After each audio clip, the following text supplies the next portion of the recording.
So is anybody gonna get their room comped or?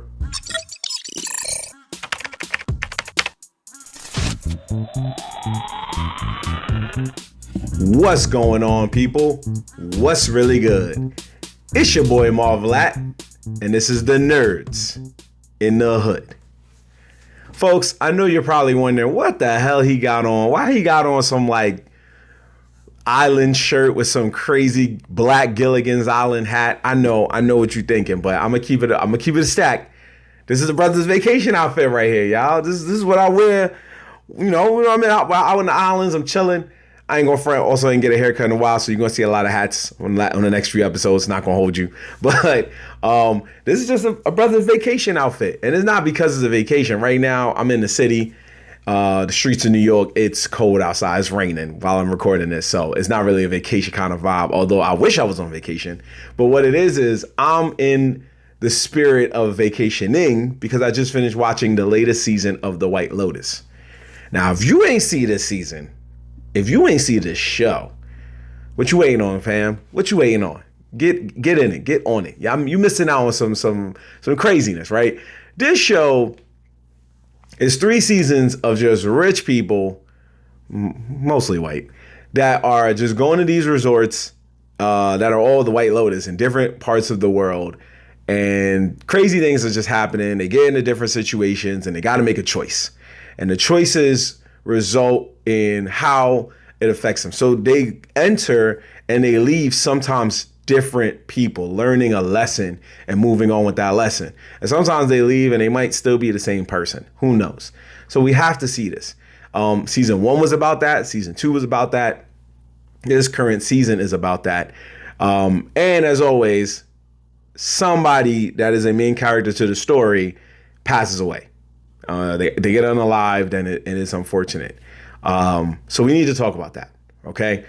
Now, first, I'm going to go in different scenarios. I'm not going to sit here and give you the whole story of what happened because you should have seen it. If you didn't see it, as always, spoiler alert, go watch it and then come back and watch this video. It will be here and it will be waiting for you.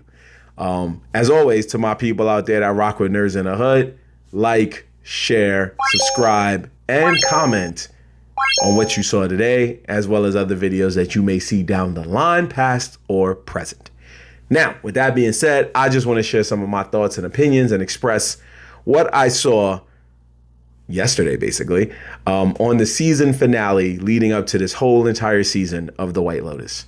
So some of my thoughts. First off, I just want to say, elephant in the room, I am so sad that Chelsea was the one that had to take the bullet. She wasn't the only one because her boyfriend Rick, her partner Rick, also took the bullet and they both passed away. Now, Chelsea did not need to go. She was the brightest one on the show. She was a fan favorite, apparently. I've seen all over the internet. People loved her. Like anywhere you look now, she's the actual character, Amy Lou Wood, the actual actor who portrays her. She's like all over interviews now. Everybody loves her. So hopefully this will pick up for her career. Like if you haven't seen her before, I've seen her in Sex Education. I loved her in that show too. But focusing on White Lotus, she didn't need to go. I hated the fact that she needed to go. But again, this is the consequences of choices that are made and karma that could happen. Rick was so incensed on trying to take out this guy, the guy who ended up being the owner of the White Lotus in Thailand. He ended up murdering this man, taking him out. I know there's certain keywords I can't say or YouTube's going to be upset, so I'm sorry, YouTube, in advance. But he ended up taking this dude out for good and making him say goodnight. Let's say that, right? That's how me and my friends say certain things. So making him say goodnight, right? Made him say goodnight. And it turns out in a Darth Vader, Star Warsian type twist, the person he took out was his father. And then he also, which was a crazy play on words, he said he wanted to take out the man who took out his father. And since he took out his father, he was taken out by a homeboy from security. So it's crazy when you really look at that like full, like crazy circle of a moment. I'm not going to say full circle, but there's a crazy circle of a moment. And I hated the fact that Chelsea got taken out. I hated the fact that Chelsea had to go, but she kept hinting to it. She kept hinting that like these things were going to happen if he made the choice to go and exact revenge in a bad way. Just pushing the guy over was enough. And as you saw in the balance of karma, it didn't really tip the scales where something bad was going to happen to him. As you saw, he pushed the guy over. The guy was hurting. He ran out, got to go back to his lady. Turns out he runs into the guy again at the freaking White Lotus. And what did the guy say? Did he try to beat him up? Did he try to hurt him? Did he try to take him out? No, he just threatened him a little. Like, yo, you need to get up out of here, bro. I don't even want to see you in here right now. And he was like, all right, bet, I'm already going. And he was like, all right, say nothing then. And then he looked at him kind of like, he started talking a little trash, which was messed up. Like, but here's my thing though. If you was his dad, right? And I know maybe you didn't want to allude to the fact that you his dad. Why did you keep referring to his dad in the third person, right? Like you The Rock or somebody. Like, why did he keep being like, yeah, daddy wasn't no saint. He wasn't this. Just keep it a stack. Yo, I'm your dad, bro. I was the one you mad at. I was the one. I never passed away, bro. I just wanted to get away from you. Like, just keep it a stack. Why did we have to do that? I know people going, right, well, the reason he didn't say it. Nah, man, squash all that. If you wanted to stay alive, you should have just said you was his dad. You see the look on Rick's face when he found out from his dad's lover that like, yo, this is your dad. What are you talking about? Even he looked like, what? That's why he ain't care no more. That's why he took his lady and just kept walking. He could have dodged them bullets. He could have ran. He could have took his girl and been like, you know what? I know you going out. Let's just run. Right? But the shootout came. It got real. Side note, shout out to those two thugs that kept bullying homeboy and they got bodied. I'm glad they got bodied. They was corny. Because my whole thing was like, as I'm shifting to character names here, my whole thing was like, y'all kept bothering this man, calling him a clown, calling him like just shook. And in reality, he wasn't shook. He was good at his job. He just wasn't really one for wanting to take anybody out. You know what it is? I want to get the names of all the people from Thailand that were working there because I don't want to kill nobody's name. So please excuse me in advance if I butcher a name. But Guy Talk, right? So here's my thing. Guy Talk he wasn't like a scaredy cat. It's just his vision was just to be nonviolent. Like he didn't mind being a security guard, but he thought, at worst, he would just have to stand outside at night and make sure nobody was wilding, trying to come in. If somebody was drunk, maybe escort them to their room. Little stuff, little simple stuff. Just look at the TV all day and go, nothing to see here, nothing to see here, nothing to see here, nothing to see here, nothing. Like stuff like that. That's what he thought. And then all of a sudden they was like, yo, cats is robbing the place. You gotta start bringing the toast on you. You gotta have the burner ready. You gotta be ready to catch a body. Like they started telling him all this other stuff. And he was like, hold on. This ain't me, but yeah, I'm not about that life.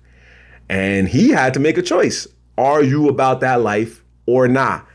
And that was the weight of his actions. His actions was like, yo, if you don't protect this lady, you might not have a job here. And it was a question of morality. Like he preached nonviolence. He wasn't about it. But at the same time, he knew, yo, I just sat here and watched like basically a crime be committed. Somebody's life was taken in front of my eyes while I was on duty. He had the toast on him when the homegirl said, yo, take him out. What are you doing? And he had to make a choice. He could have just been like, yo, and he gave him a fair chance. Like, yo, stop, bro, stop. And then homie kept walking. He was like, all right, say goodnight. So his choice led to him doing all right. That's what I'm saying. Everybody had a choice, right? Everybody's story had a choice. Rick's story was just crazy. And let us not forget the infinite encounter with Rick's friend, who was played by Sam Rockwell, basically talking about his sexual desires and fantasies, which had him like, this is going to be a long week. My boy Rick was sitting there like, hey, yo, I don't even know what to do right now, fam. You talking wow out of pocket. But as a friend, he did the right thing. He just sat there and was like, yeah, all right, okay, cool. Yeah. Okay.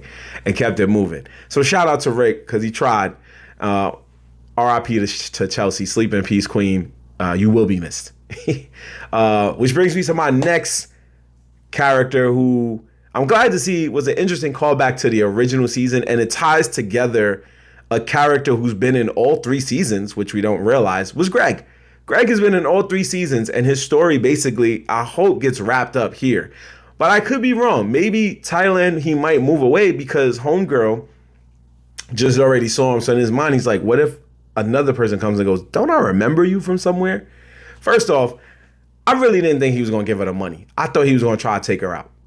But she had a choice too. She was also another person like Guy Talk who was definitely about morality and doing the right thing. As we saw in the first season, she didn't really want to take advantage of Tanya. She wanted to go in a full business with Tanya. Like, yo, you could be an investor. I'll do the work on the side.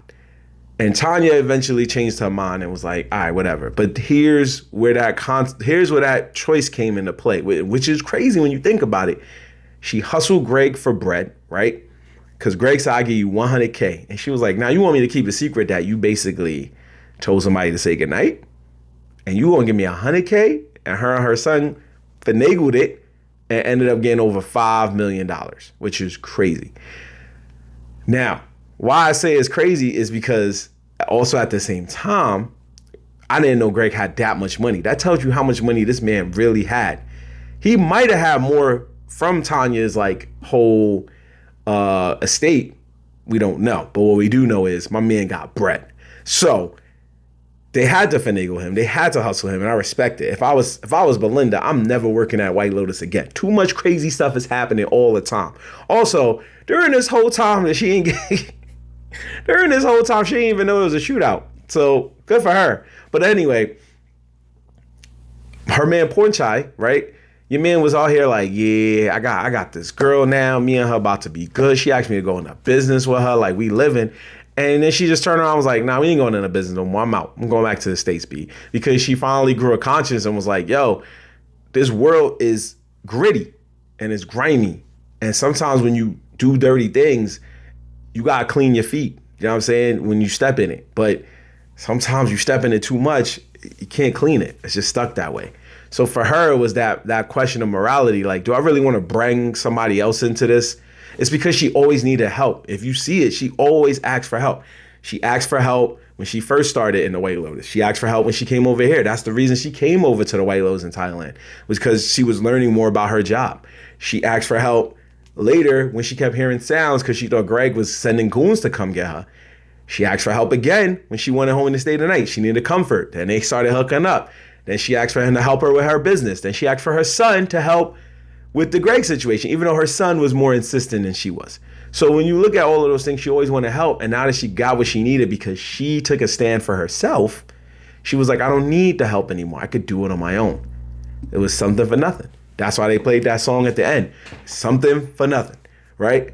And she was one of my favorite characters. But the Greg story, I feel like if you go on to season 4, I don't want us to focus more on Greg anymore. We need to be done with Greg. This story needs to wrap itself up. Tanya's gone. Greg needs to be gone too in a metaphorical sense. I don't want to see him get taken out. But what I'm saying is he needs to be gone. Season 1, we meet him. Season 2, we realize he's a badder guy than we thought. Season 3, he's still a badder guy than we thought. But his story needs to end there. He's hiding out in Thailand. Whatever. Good for him. He got what he wanted in the end. So it is what it is. That was his choice. His choice is that he has to live with the fact that he can't go back to America.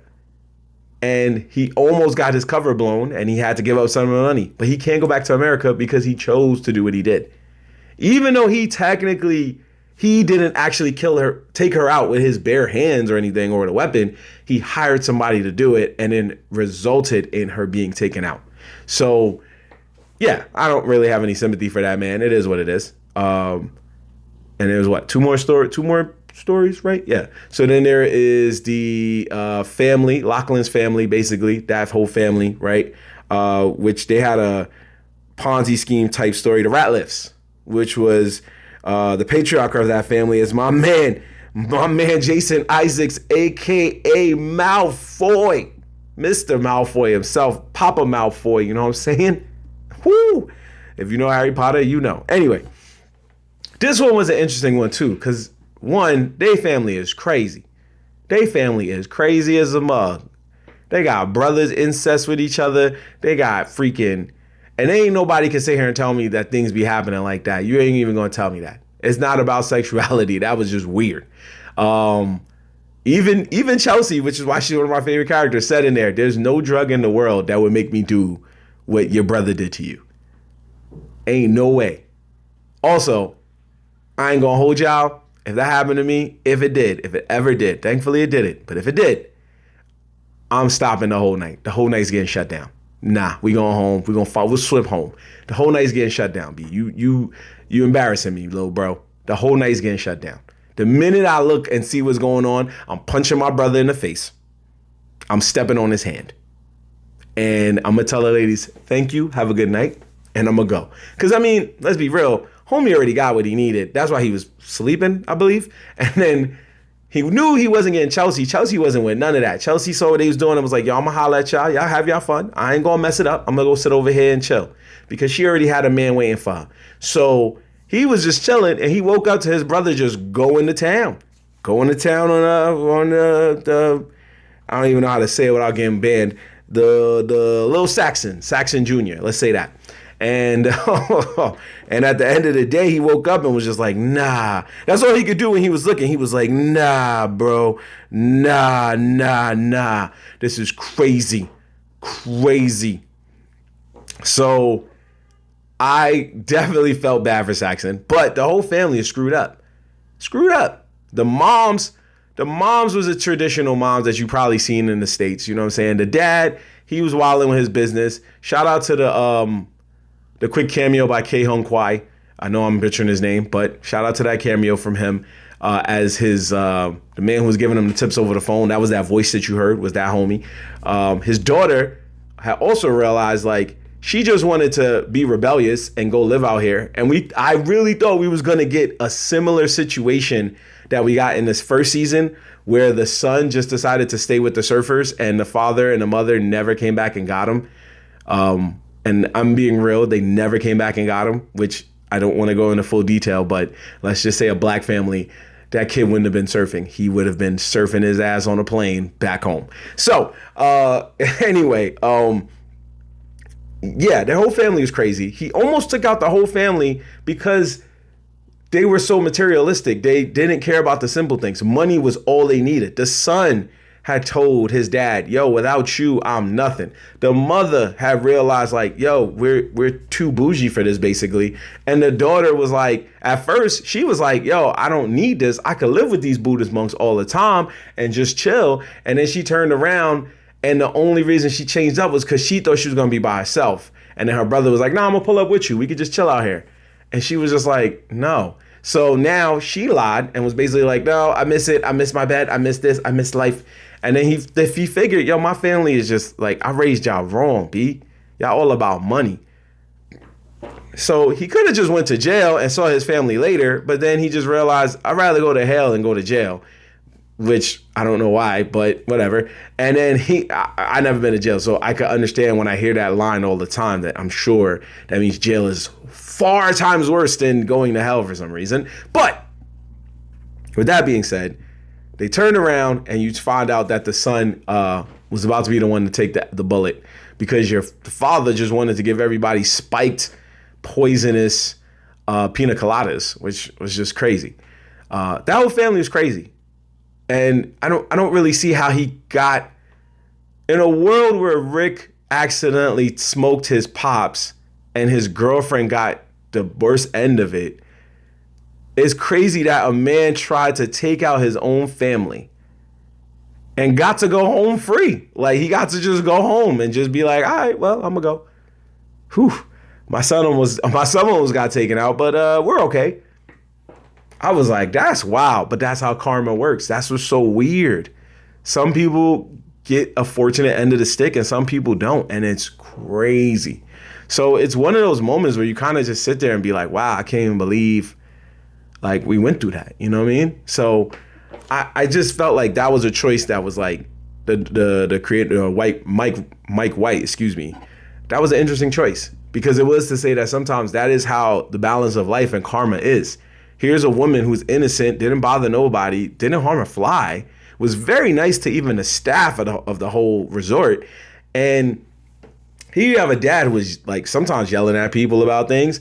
He was kind of mean. He was thinking about taking himself out. Then he almost took his family out. And his son almost got taken out because of his actions. And at the end of the day, he got to go home with his family and be like, I love you all. We're good. We're this, we're that. And they just was looking at him like, yeah, okay, I guess, whatever. And I feel like at the end when they were looking at their phones, they started seeing the news that he was getting in trouble.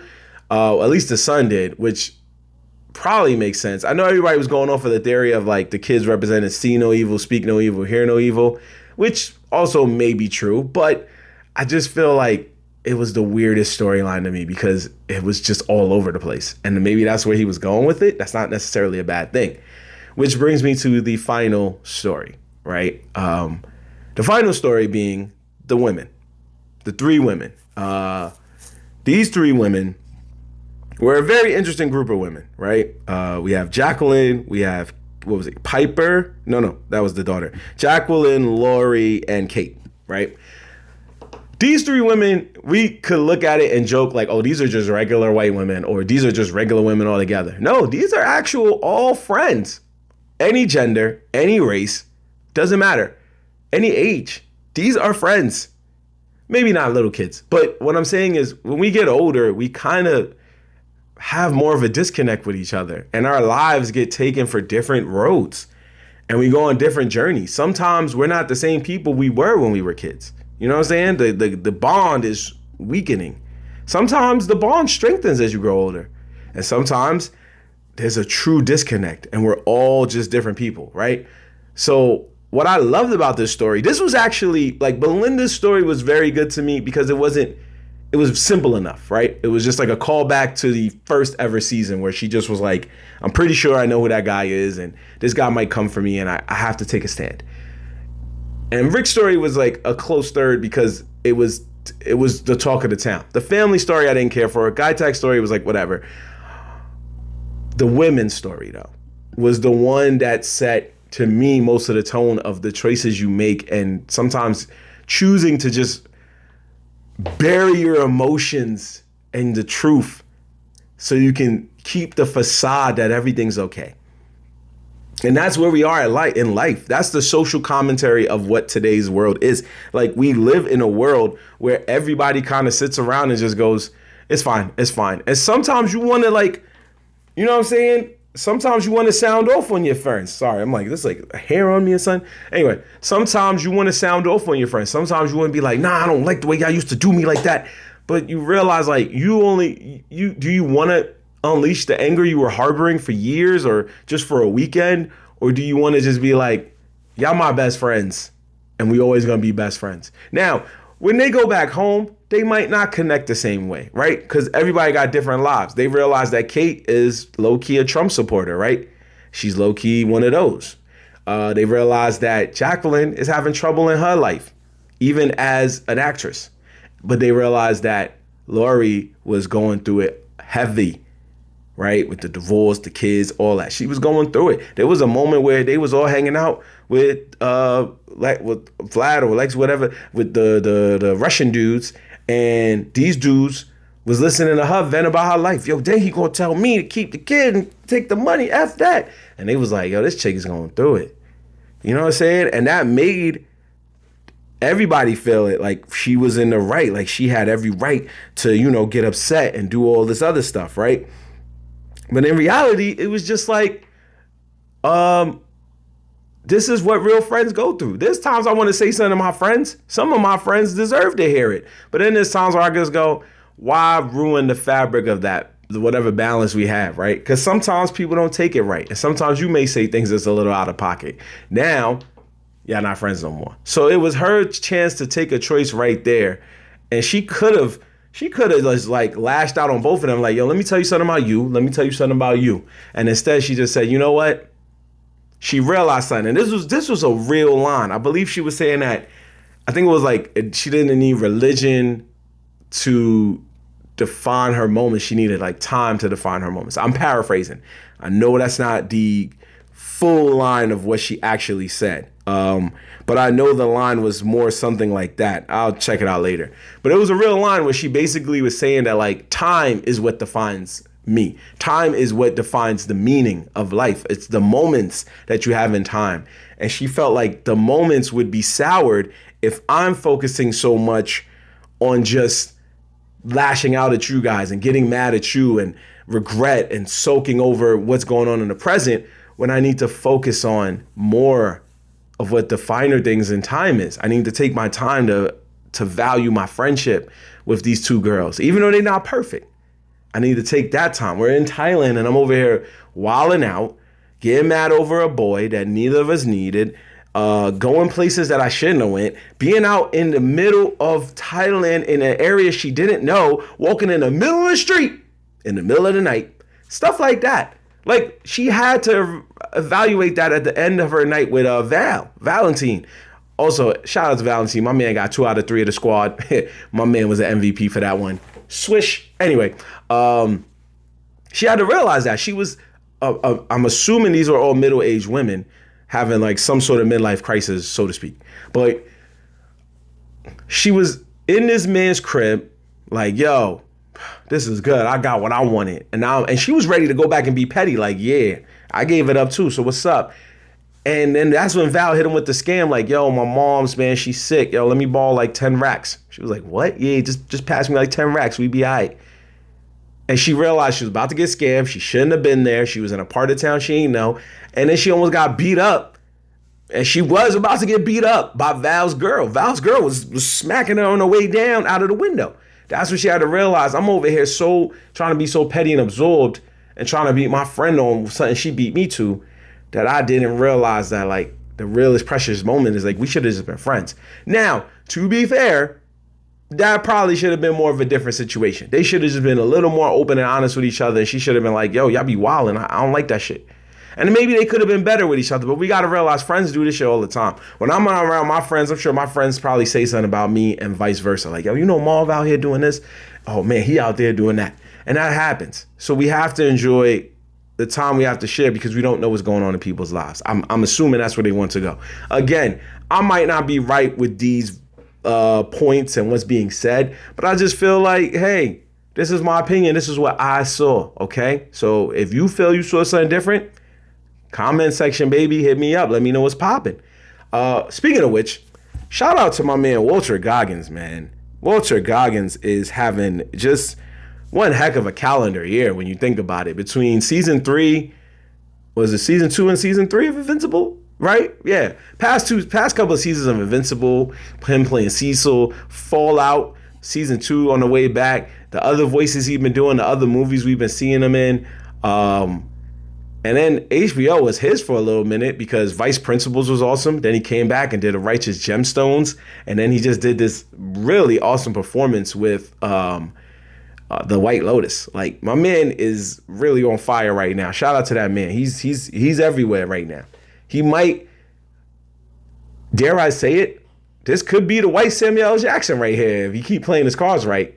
He's just that guy you want to see in the movie and you know he gonna say some wild stuff, right? Just like Sam. Sam is a great actor. But when you see him in a movie, you know he gonna curse or say something wild, right? And you gonna love him for it. And I feel like this could be him. This could be Goggins. And hey, Goggins, he's in the MCU when you really think about it. He was in Ant-Man and the Wasp. He's in the MCU. But anyway, shout out to that man. This show was really cool. A couple of quick thoughts again. I just don't understand why nobody got their room comp. Just saying. If I was sitting there and I was like, yo, there was a shootout. I looked over at the poolside. There was a man holding his kid. I think his kid passed away.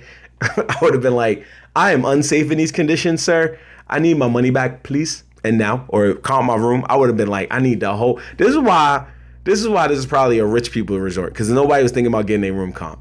Every other person who is not rich, somebody of a middle class or lower, who's just out, who is living there, I promise you, if Belinda wasn't there for work, she would have got her room comp. She would have been like, excuse me, there's a shootout that just happened. My life went before my eyes. I need this room comp. And I'm not saying that because she black. I'm saying that because she not rich.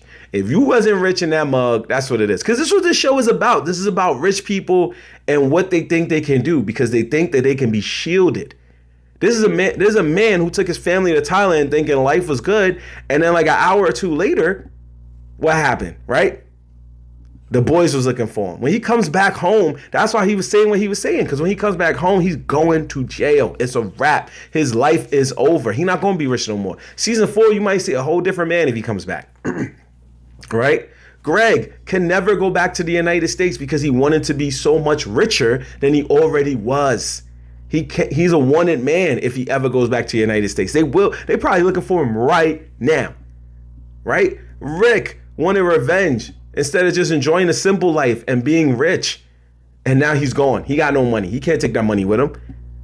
But these three women have enough money to still cling on to that little bit of happiness that they had left, that little bit of happiness that they could enjoy. And that's what it was about, is enjoying that happiness and not thinking so much about just trying to get richer type stuff, because that's what all of them did. Those other three men tried to get richer and they paid the price. Meanwhile, a woman who wasn't rich tried to get rich and she found a better way to do it by Robin Hooding this dude. So you see what I'm trying to say by this? So this is gonna blow your mind as I bring the Nerds in the Hood review board here. I want to legit say that this was a valid season. It got everybody talking, right? It got everybody making theories. It got everybody saying, oh, I know who's going to pass away. I know who's this. Because this is what we watched the show for. At the beginning of the season, somebody passes away. You don't know who it is. Then at the end of the season, you find out who it was, right? You probably thought it was going to be 3. You probably thought it was going to be more. It ended up being like 2 with a couple of side characters we didn't care about. But I really do feel that this was an aight season. It was aight because it was slow. Every episode was slow. And I guess that was the balance of karma and how karma takes its time, because sometimes it's a full circle of just everything, right? But it was slow to me. It was a slow season. It wasn't terrible. I'm not saying that was trash. I'm just saying it was aight in the sense of like, I was enjoying the season. I watched every episode. I just felt like compared to the first 2 seasons, there wasn't a lot of suspense. Right? It was just watching people kind of like at the beginning, it was like, oh, snap. Are the cops going to come? Is the FBI going to come? Is this lady who took the phones in that no silence zone thing? Is she like FBI and didn't want him to see the phone? And that's why the FBI are going to sneak attack him. Like you had different things that were more suspenseful. And that suspense didn't really come until the end. And at the end, not a lot of it was resolved. 3 women that low-key kind of are pissed at each other just kind of squashed it and chose to forget about it. A woman who was scared that her life was in danger just hustled the same guy she was scared of for $5 million, right? It's like just different things just kind of made you feel like, yeah. And a man who was literally contemplating taking his family in some type of mass just craziness ended up just going home. Took all this stuff and said, none of my kids is going to no monastery, Buddhist monks, none of that stuff. Just went home. That's it. That's it. So in lieu of all those things, I say this was an all right season. It wasn't valid, but it was all right. It was all right. But I just know that what I just saw was good. But it was just wasn't like great or near perfect. But I'll be back for season 4 and I'll see what comes then, and I'll wait to see who passes away or who comes back or whatever the case may be. But until then, I am going to check out of this hotel for now, and I'll check back in another time on Nerds in the Hood Lotus. Close enough. Anyway, this has been a review of the White Lotus with your boy Marv Latt. As always, you can check out more of what I am doing with my podcast on all social media by clicking the link tree in the description below, and we will catch you next time. Also, definitely, one last thing, definitely missed the theme song. I hope season 4, if you're watching, please bring the theme song back. Bring that back. I thought that was cool. I know I look crazy just now, but I thought that was cool. Okay, this season was kind of like, felt like some ecstasy-based thing. Let's bring that heat back. All right. Anyway, I'm gonna catch y'all next time. I'm checking out of here. Peace. Nerds in the Hood.